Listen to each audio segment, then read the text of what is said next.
Om Shri Sai Ram. I offer my most humble and loving salutations at the divine lotus feet of our loving Swami. My humble pranams to our revered and respected elders, our sisters and brothers, and to all the wonderful children of the loving Sai family. It is my privilege to once again welcome all of you to yet another divine edition of Saicast. It is a joy for me to place before all of you today the divine message of Swami, which is titled Bharatavarsha, the divine land of gods.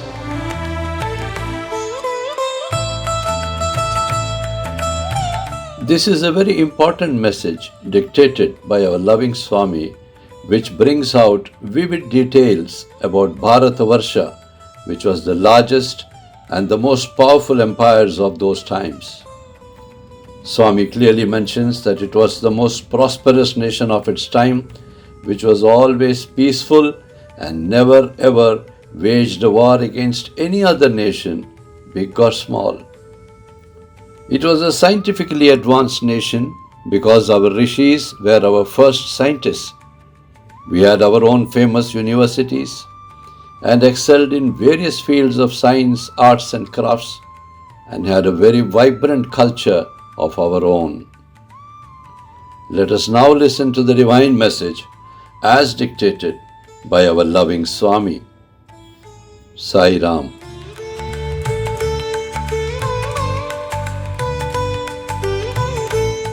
Om Shri Sai Ram. Bharatavarsha, the divine land of gods. Bharatavarsha was the most prosperous and richest nation of the world just a few thousand years ago. It was a land of peace, progress and plenty, and it was an advanced nation of those times. None could come anywhere closer to Bharatavarsha except China, which too had a highly evolved history and a civilization of its own.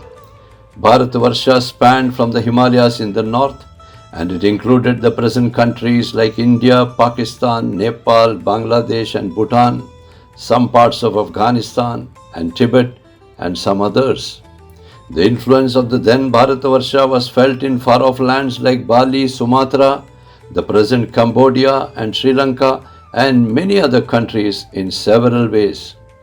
It was the largest empire which had a vibrant historical past of its own.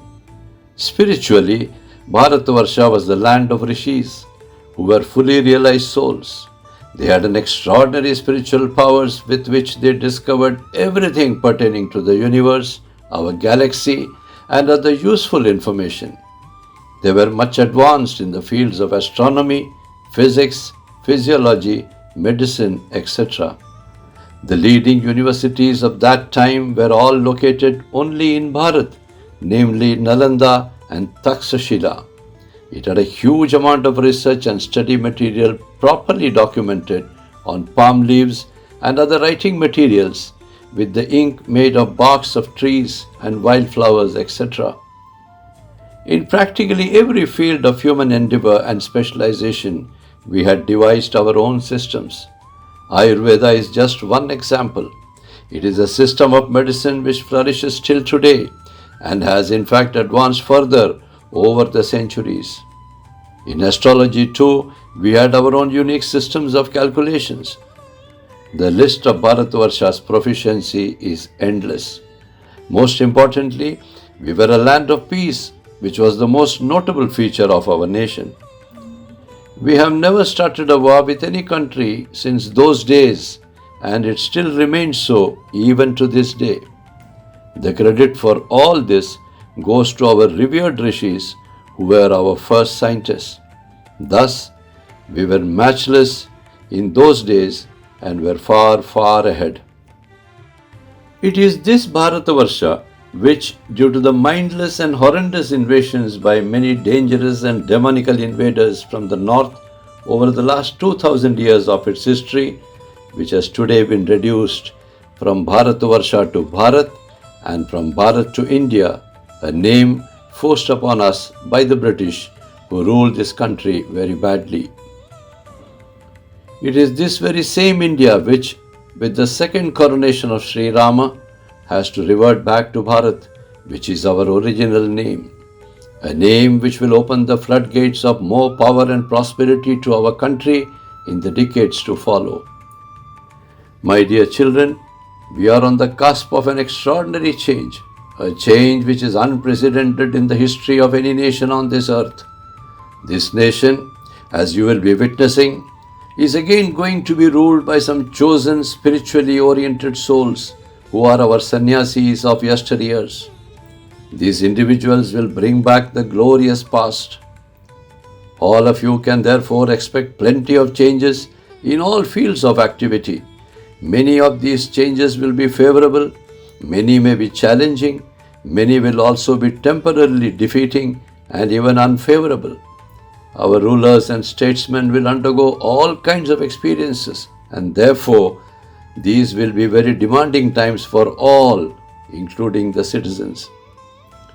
The only way through all these highs and lows of life is to be spiritually inclined by raising your intuitive powers through regular namasmarana and mantra chanting, as also sufficient spiritual reading to raise your awareness levels and to be knowing the subtle nuances of living a challenging life.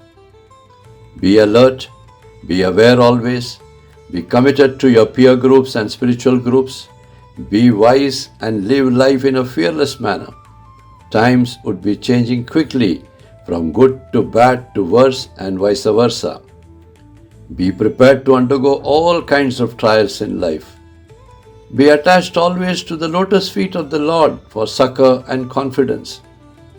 Be always under Swami's umbrella of protection and pass through this life. It is designed and destined in this manner only. There are no other options. My enormous blessings to all of you. With love, your mother Sathya.